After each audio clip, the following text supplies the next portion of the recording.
Okay.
These can be delivered.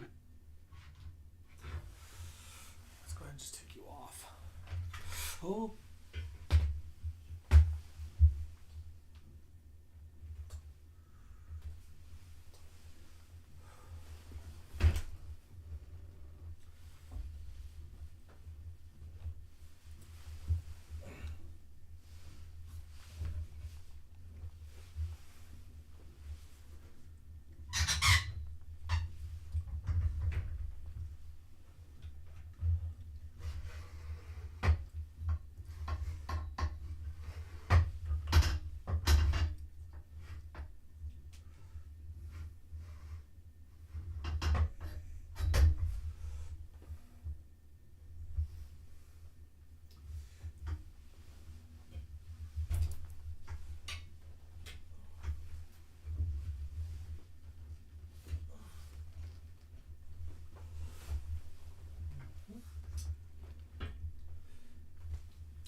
Wonderful.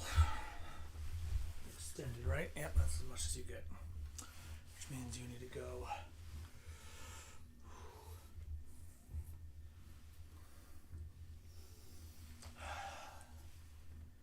Actually,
stuck with the other then.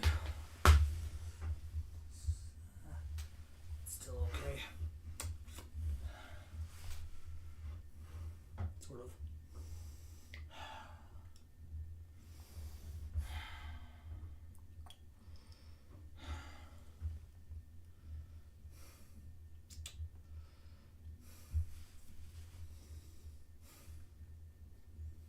Yeah, this was kind of my problem last time too.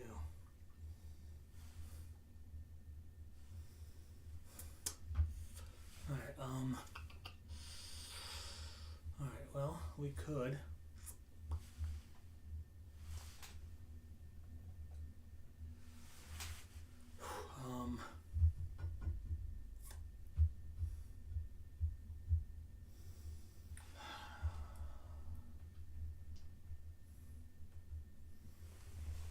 That's concerning.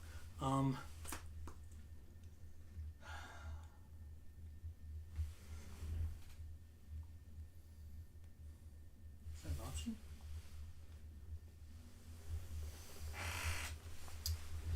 The manual continue.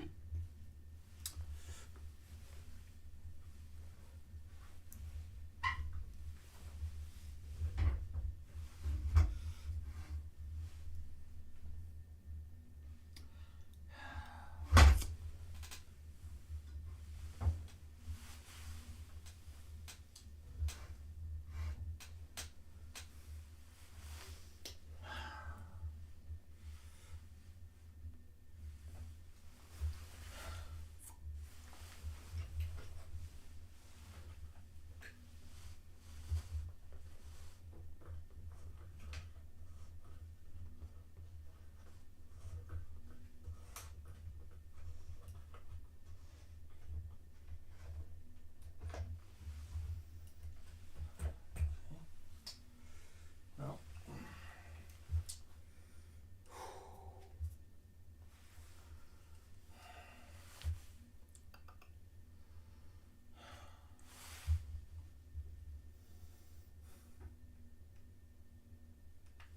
Why is it not an option?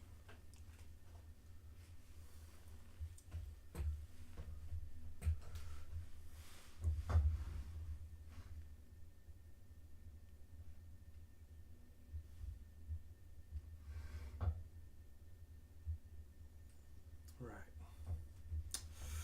Okay, well.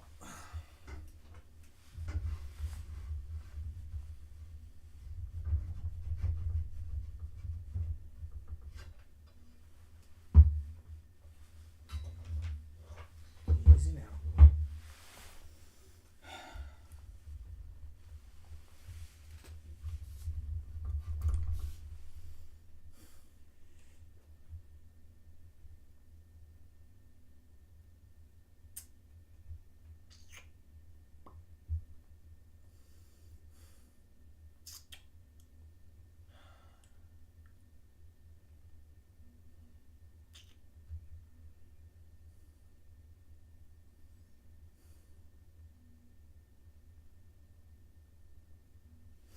Might not work the way I'm hoping it will.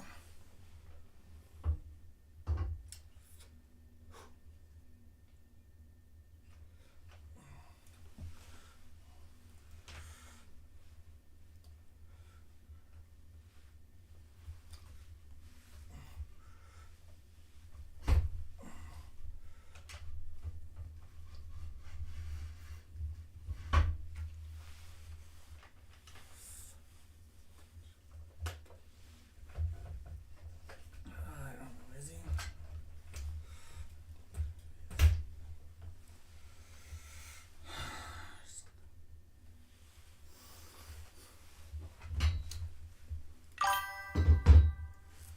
Ding, ding, ding, ding, ding, ding, ding, ding, ding, ding,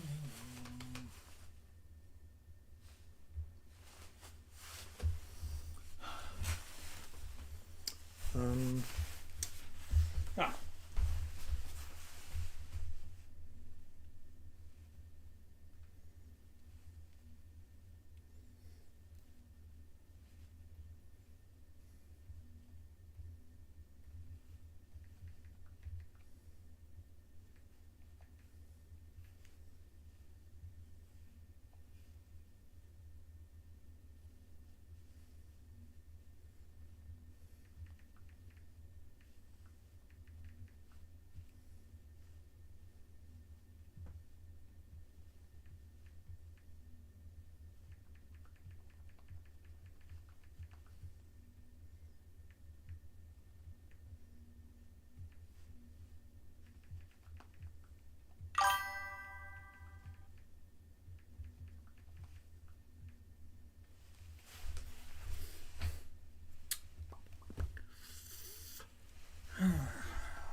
That's not really gonna work either.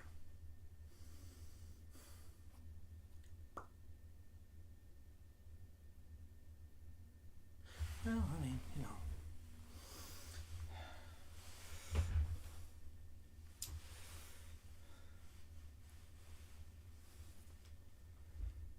Might have to get something out of it.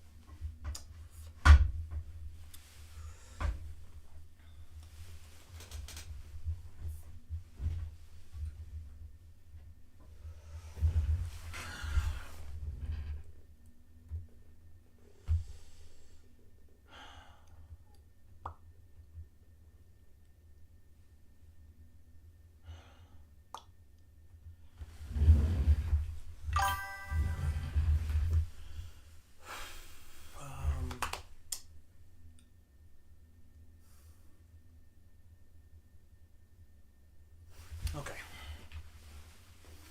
Computed in.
Okay.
See, it shows way too much into my face. It might even work over there. Not there.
Okay, not sure what's really going on, but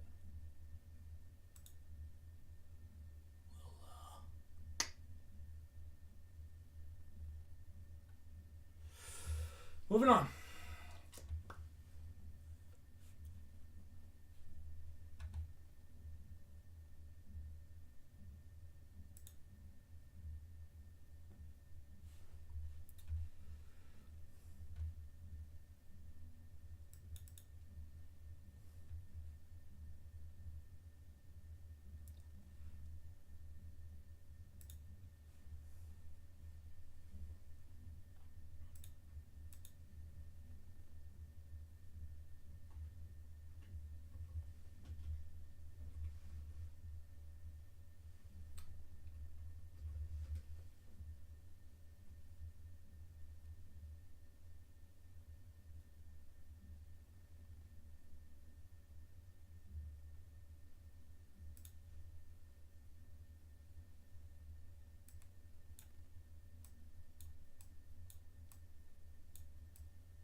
These are people that I think are very dishonest. I don't think they're worthy of being able to go to top secret information. I think that's fine.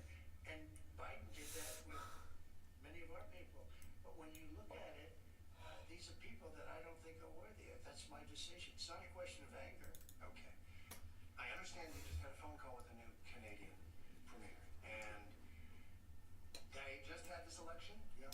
You were a big issue in it, and Canadians, many of them, are really angry, furious about your talk about we're going to take over, Canada's going to become the 51st state, and it kind of gives up a piece. A lot of travel is down into the United States from around the world. It feels like there's been reputation damage. It's doing great.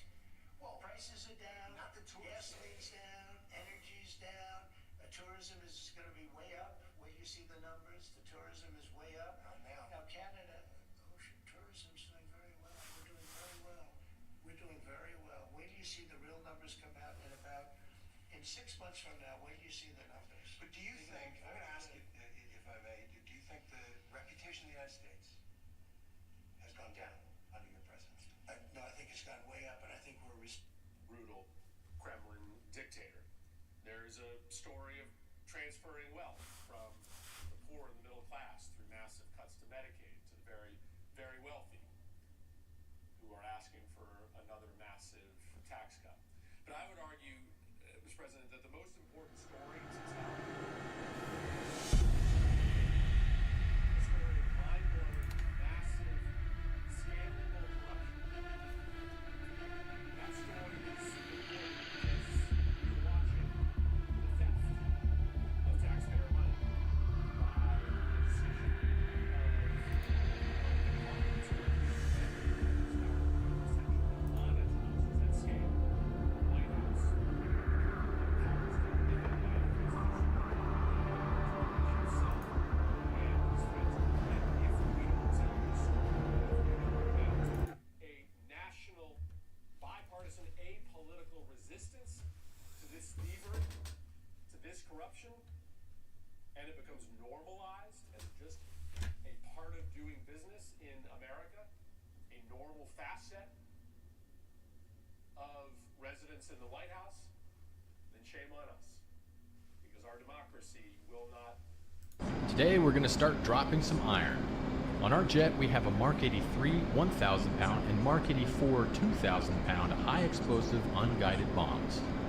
These can be delivered in manual, continuously computed impact point or CCIP and automatic or auto release modes. These modes will also apply to other bombs like canister munitions and high drag bomb modes. In this lesson, we'll look at the CCIP modes for free fall bombs. First, press the AG Master Mode button, or 2.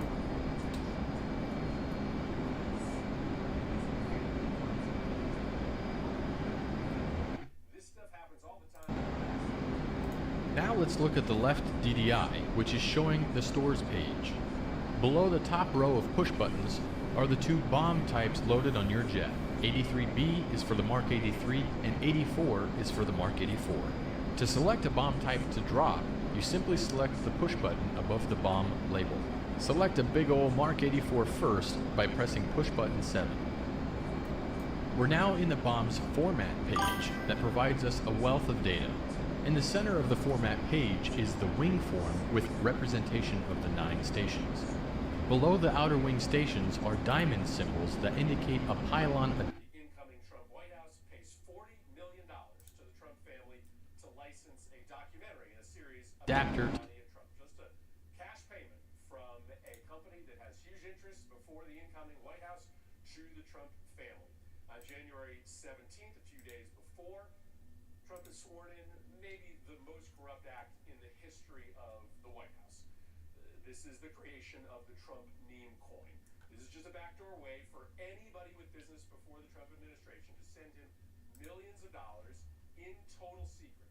Trump doesn't disclose who buys the coin. He launders his income from the coin through an unregulated Chinese exchange. He promotes the coin on his social media feeds. In the first minute of trading, one buyer, and what we know is that this was likely a Chinese individual, purchases 6 million coins, sending the price through the roof and immediately making a ton of money for Trump, who makes money off of every transaction. Trump knows who this person is, no doubt, but American citizens do not. All right, January 20th, he's now sworn in and he fulfills a campaign promise to the oil and gas industry. There's a report from the campaign that says they came down to Mar-a-Lago, I think, and said, we'll give you $1 billion in campaign contributions. This is not me alleging this. This is an open report. Oil and gas industry say we'll give you $1 billion in campaign contributions if you do what we want when you are sworn in. And the day he's sworn in, Trump issues an executive order gutting environmental rules so that the oil and gas industry can start making bigger amounts of money. On January 25th, Trump eliminates the inspectors general, the ethics officials in government, and whistleblower offices. It's a late night purge, so you know it's fishy. On January 25th, 17 inspector generals get fired, clearing the way for the president to engage in even more corruption, because that's what the inspectors general do. They sit in these agencies and they look for corruption. Now the inspectors general are gone. They're just gone. But that's not good enough, because on that same day, Trump fires the head of the Office of Special Counsel. Why would you do that? Well, that office is an investigative and prosecutorial office that works to end Carry multiple bombs. Below that is the number of bombs. whistleblowers. That office is gone. Now, along with all of the whistleblowers, 2 days later, Trump illegally fires NLRB member Gwynn Bombs on that station.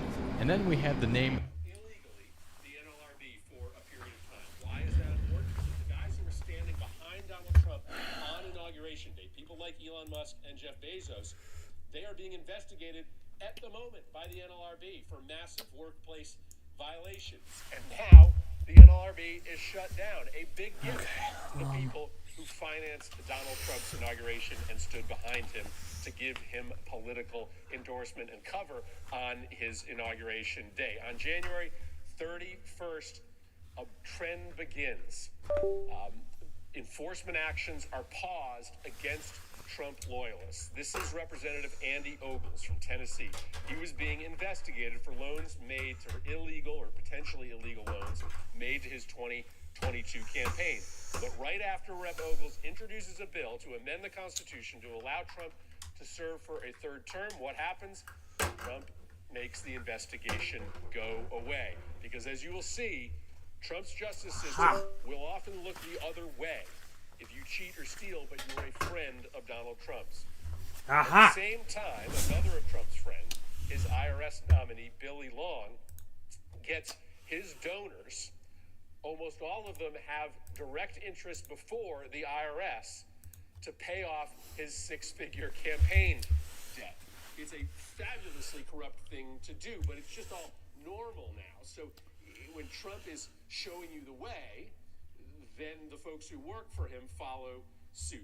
All right, we'll jump to February now. February 4th, we're into what, week 2 of the Trump White House. Trump hauls the PGA and the Saudi government into the White House to broker an agreement between the two rival golf leagues so that Trump can make more money hosting golf tournaments. He's in business with one of these entities, the Saudi-owned LIV League. In a normal world, the President of the United States wouldn't be in business with any foreign government, but the President is, and not only is that okay, but it is also apparently okay for him to bring the golf league that he's in business with into the White House and pressure the other golf league, the rival golf league, to cut a deal. And guess what happens? The PGA, which had long said they were not going to host events at Trump's courses, after being hauled into the White House, looking the President of the United States in the eye, somebody they clearly have to do business with, they announced that they're going to start allowing their tournaments to be held at Trump courses. Big benefit to Donald Trump's personal bottom line. February 6th, 2 days later, Trump ends the criminal enforcement of the Foreign Agents Registration Act. Do you know what this is? You should. It requires people who are being paid by foreign governments to register. It's no longer going to be enforced. So now members of the Trump administration can get backdoor payments from foreign governments, and nobody is going to enforce the law. This isn't theoretical. There were people who got arrested for doing this exact same thing, getting paid by foreign governments while working for the Trump administration in term 1. He wants to make sure it's not a problem in term 2, so he pauses enforcement of the actual act. 4 days later, Trump eliminates the Consumer Financial Protection Bureau. This is just a magnificent present to all of his billionaire enablers, because this is the agency that stops big businesses, banks, other financial firms from ripping off consumers, and now it's just shut down. Same day, DOJ drops charges against Eric Adams in a mind-blowingly public and brazen quid pro quo. Adam.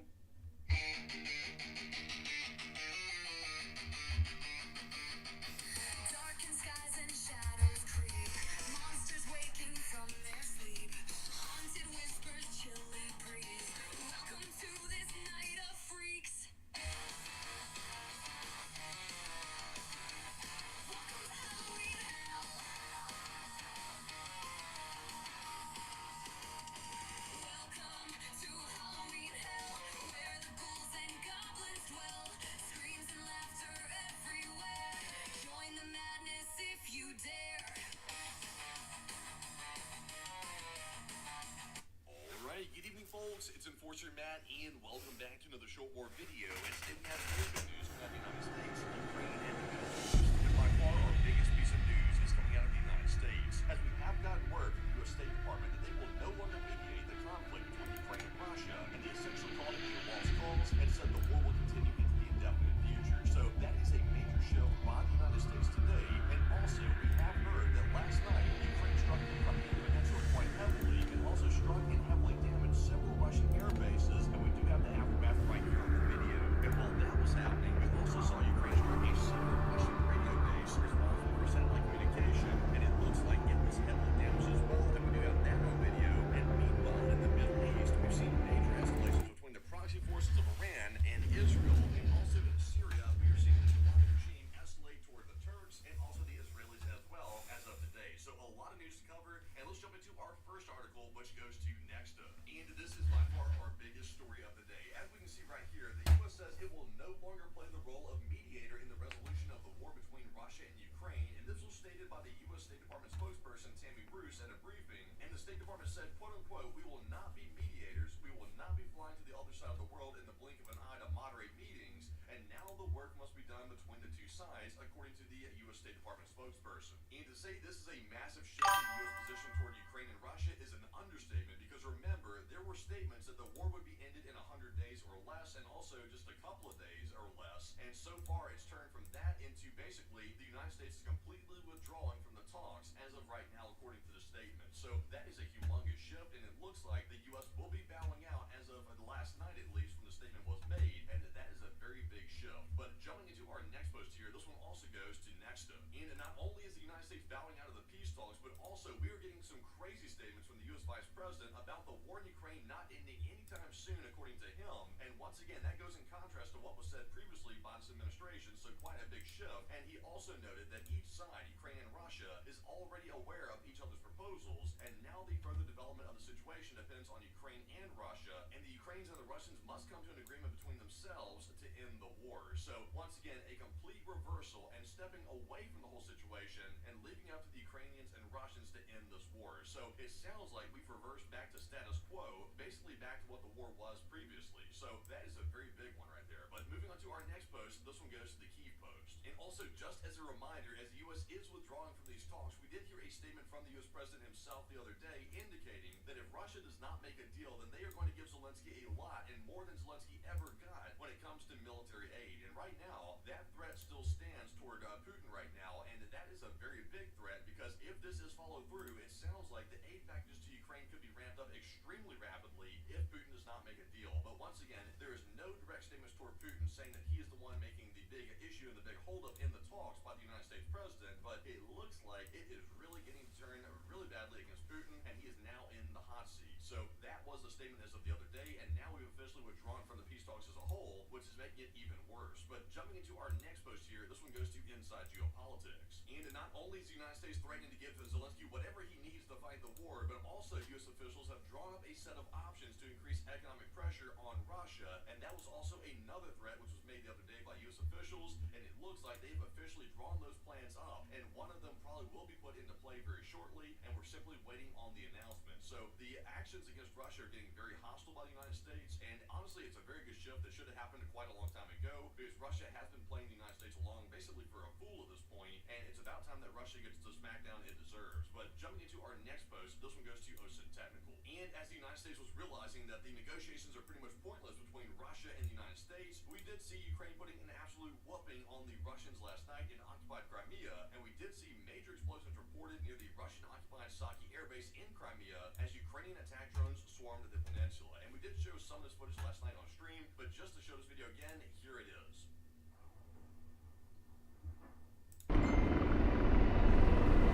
Welcome to the AH-64D Basic Aerial Rocket Deployment. We begin at flight at 1,400 feet. The cockpit has been set to the proper configuration for this phase of flight. The left MPD. The Ukrainian attack drones coming in and striking several different targets in Crimea, which we later learned to be Russian military sites and also airfields as well. So we do have the aftermath of this attack.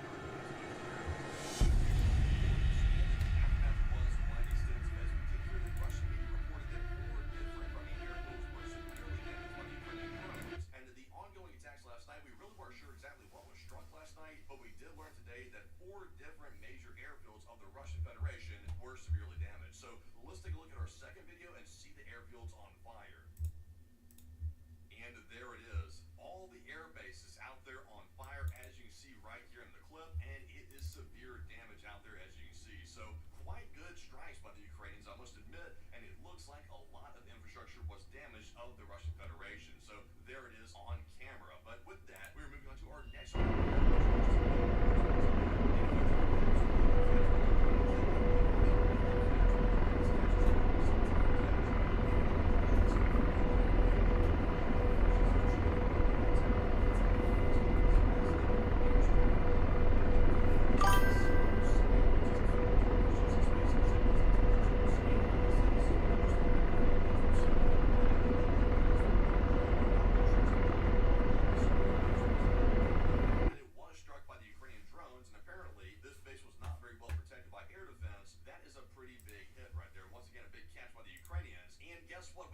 a video of the Ukrainian drone coming in and striking this base in our next post here, which goes to Visegrad 24. So let's take a look at the drone coming in and striking right on the territory of this military site. And there it is, coming right down, and the secretive base is right up there in the distance. And there it goes, it's going down, and it is striking. Rotor RPM low. Rotor RPM low. Rotor RPM low. Rotor RPM low. Rotor RPM low. Rotor RPM low. Rotor RPM low. Rotor RPM low. Oh yeah, it's pissy. Okay. Yeah, we're good.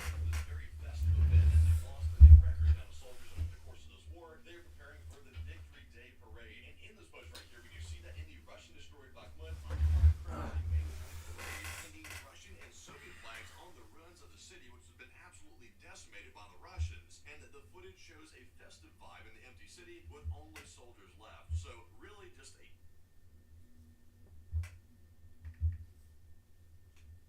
Yeah, you're just irritating.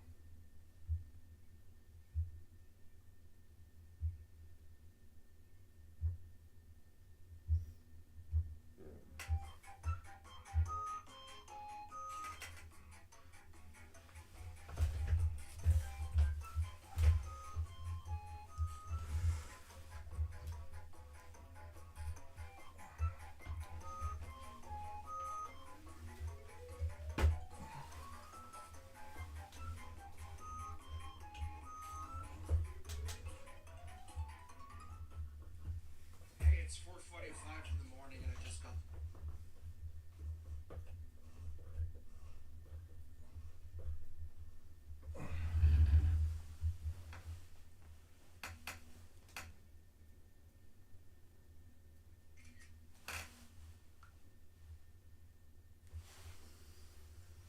Excellent.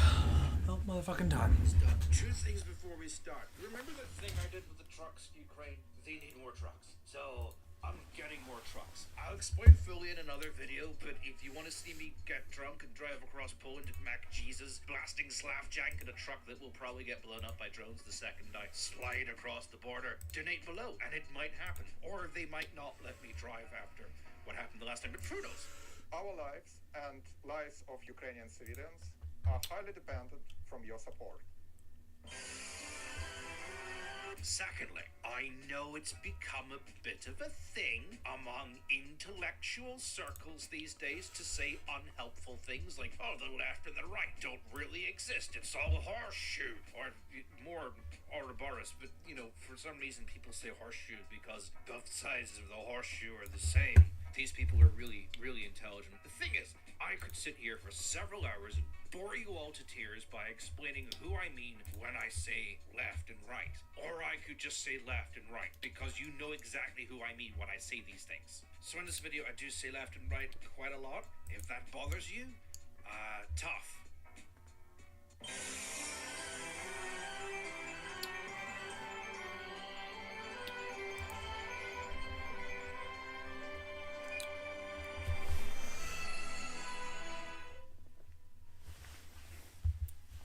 It's all functional except for the Tobii eye tracker. Start a video, but the opening of H.P. Lovecraft's Call of Cthulhu, incidentally one of my favorite books of all time, starts with the following. The most merciful thing in the world, I think, is the inability of the human mind to correlate all its contents. We live on a placid island of ignorance in the midst of black seas of infinity, and it was not meant that we should voyage far. The sciences, each straining in its own direction, have thus far harmed us little. But someday, piecing together dissociated knowledge will open up such terrifying vistas of reality and of our own frightful position therein, that we shall either go mad from the revelation or flee from the deadly light into the peace and safety of a new dark age. Yes, okay, I know Lovecraft was a massive racist when he wrote this. Never ask anyone about the name of his cat. But he does make a good point. Life is scary, and it can be very easy to embrace the mediocrity that we live in, because when you fight the same battles every day, it becomes routine, it becomes familiar. Yes, the battles are never easy, yes, they exhaust you, but you know how to fight them.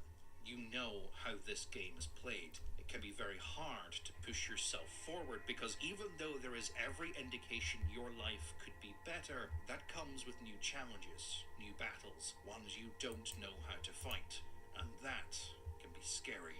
So it becomes much easier to stay where you are, never moving on, never pushing yourself forward out of the fear of what that would bring. The struggle becomes